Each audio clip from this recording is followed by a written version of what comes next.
माननीय प्रधानमंत्री जी, आपका कोटि कोटि धन्यवाद। आपके प्रेरक वचनों से अभिभावकों का अपने बच्चों के लिए समझने का मार्ग मिला है। मान्यवर के दबाव में न रहें, हम गांठ बांधकर परीक्षा में उत्साह बनाए रखेंगे। आपका धन्यवाद। माननीय प्रधानमंत्री जी, चंबा प्रकृति के अनछुए सौंदर्य को समेटे भारत के पेरिस के रूप में प्रसिद्ध पर्वतीय नगर है। चंबा हिमाचल प्रदेश से आरुषि ठाकुर आभासी माध्यम से हमसे जुड़ रही हैं। आरुषि, कृपया अपना प्रश्न पूछे। माननीय प्रधानमंत्री जी, नमस्कार। मेरा नाम आरुषि ठाकुर है और मैं केंद्रीय विद्यालय बनीखेत ढलौजी, जिला चंबा की कक्षा 11वीं की छात्रा हूँ। माननीय, मेरा आपसे यह प्रश्न है कि परीक्षा के दौरान जो बात मुझे सबसे ज्यादा परेशान करती है वह यह है कि मैं पढ़ाई कहाँ से शुरू करूँ। मुझे हमेशा लगता है कि मैं सब कुछ भूल गई हूँ और मैं इसी के ही बारे में सोचती रहती हूँ, जो मुझे काफी तनाव देता है। कृपया कर मार्गदर्शन कीजिए। धन्यवाद सर। धन्यवाद आरुषि। माननीय प्रधानमंत्री जी, भारत में धान का कटोरा के नाम से प्रसिद्ध राज्य छत्तीसगढ़ की राजधानी है रायपुर। रायपुर की अदिति दीवान इसी समस्या पर अपनी मन की जिज्ञासा का समाधान चाहती है। अदिति, अपना प्रश्न पूछिए। माननीय प्रधानमंत्री जी, नमस्कार। मेरा नाम अदिति दीवान है और मैं कृष्णा पब्लिक स्कूल रायपुर छत्तीसगढ़ में कक्षा 12वीं की छात्रा हूँ। मेरा आपसे यह प्रश्न है कि मैं इस बात को लेकर चिंतित रहती हूँ कि मुझे बहुत कुछ करना है, लेकिन अंतिम तक मैं कुछ भी नहीं कर पाती हूँ, क्योंकि मेरे पास बहुत सारे कार्य होते हैं। यदि मैं अपना कोई कार्य पर पूरा कर भी लूं, तो और ज्यादा परेशान हो जाती हूँ, क्योंकि फिर अन्य कार्यों को करने में या तो बहुत ज्यादा देर लगा देती हूँ या तो उन्हें आगे तक के लिए टाल देती हूँ। मैं यह जानने के लिए उत्सुक हूँ कि मैं अपने सारे काम सही समय पर कैसे पूरे करूं। धन्यवाद। धन्यवाद अदिति।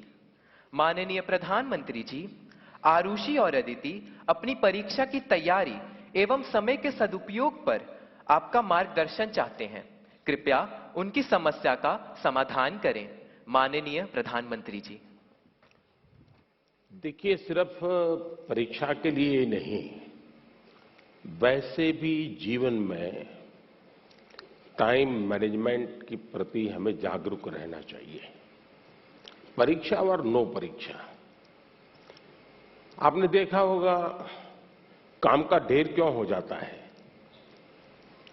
काम का ढेर इसलिए हो जाता है समय पर उसको किया नहीं इसलिए। और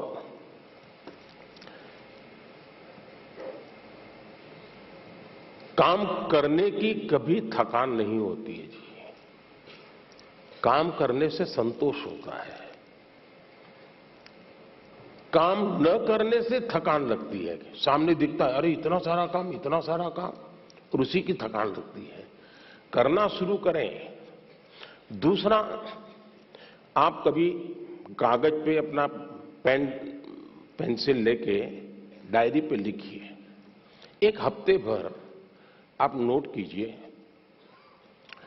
कि आप अपना समय कहां बिताते हैं। अगर पढ़ाई भी करते हैं तो कितना समय किस विषय को देते हैं, और उसमें भी शॉर्टकट ढूंढते हैं कि बेसिक में जाते हैं, बारीकियों में जाते हैं। थोड़ा अपना एक एनालिसिस कीजिए। मैं पक्का मानता हूं कि आपको ध्यान में आएगा कि आप जो आपकी पसंद की चीजें हैं उसी में सबसे ज्यादा समय लगाते हैं और उसी में खोए रहते हैं। फिर 3 विषय ऐसे हैं जो कम पसंद है लेकिन जरूरी है, वो फिर आपको बोझ निकलेगा। मैंने 2-2 घंटे मेहनत की लेकिन ये तो हुआ नहीं।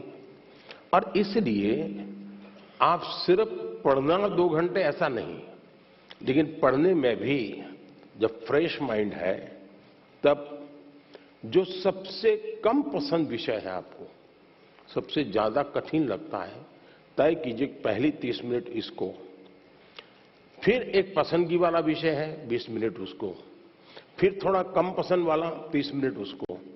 आप ऐसा स्लैब बनाइए तो आपको रिलैक्सेशन भी मिलेगा और आपको धीरे धीरे उन विषयों पर रुचि बढ़ेगी जो आप नॉर्मली टालते हैं और अच्छे विषय में खोए रहते हैं और समय भी तो बहुत जाता है। आपने देखा होगा, आप में से जो लोग पतंग चगाते होंगे, मुझे तो बचपन में बहुत शौक था। पतंग की जो माजा होता है, धागा होता है, वो कभी एक दूसरे में उलझ जाकर के एकदम से बड़ा गुच्छा बन जाता है। अब बुद्धिमान इंसान क्या करेगा?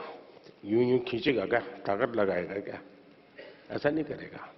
तो धीरे से एक एक तार को पकड़ने की कोशिश करेगा कि खुलने का रास्ता कहां है, और फिर धीरे धीरे धीरे खोलेगा तो इतना बड़ा गुच्छा भी आराम से खुल जाएगा और सारा माजा, सारा धागा एक जैसी जरूरत है वैसा उसके हाथ लग जाएगा। हमें भी उस पर जोर जबरदस्ती नहीं करनी है, आराम से सॉल्यूशन निकालना है। और अगर आराम से सॉल्यूशन निकालेंगे तो मुझे पक्का विश्वास है कि आप उसको बड़े ढंग से करेंगे। दूसरा, आपने कभी घर में अपनी मां के काम को ऑब्जर्व किया है क्या? यूं तो आपको अच्छा लगता है कि जैसे स्कूल से आए तो मां ने सब रेडी करके रखा था, सुबह स्कूल जाना था तो मां ने सब तैयार करके रख दिया था, लगता तो बहुत अच्छा है। लेकिन क्या कभी ऑब्जर्व किया है कि मां का टाइम मैनेजमेंट कितना बढ़िया है? उसको पता है सुबह ये है तो मुझे 6 बजे ये करना पड़ेगा, 6:30 बजे ये करना पड़ेगा, उसको 9 बजे जाना है तो ये करना पड़ेगा, वो 10 बजे घर आएगा तो ये करना पड़ेगा। यानी इतना परफेक्ट टाइम मैनेजमेंट मां का होता है। और जबकि काम सबसे ज्यादा मां करती रहती है, लेकिन किसी काम में उसको बोझ अनुभव नहीं होता है। थक गई, बहुत काम है, बहुत ज्यादा, ऐसा नहीं करती। क्यों? उसे मालूम है कि मुझे इतने घंटे में ये तो करना है। और जब एक्स्ट्रा टाइम मिलता है तब भी वो चुप नहीं बैठती, कुछ न कुछ अपना क्रिएटिव एक्टिविटी करती रहती है। सुई धागा लेके बैठ जाएगी, कुछ तो करती रहेगी, रिलैक्स करने के लिए भी उसने व्यवस्था रखती है। अगर मां की गतिविधि को ढंग से ऑब्जर्व करोगे तो भी आपको एज ए स्टूडेंट अपना टाइम मैनेजमेंट का महत्व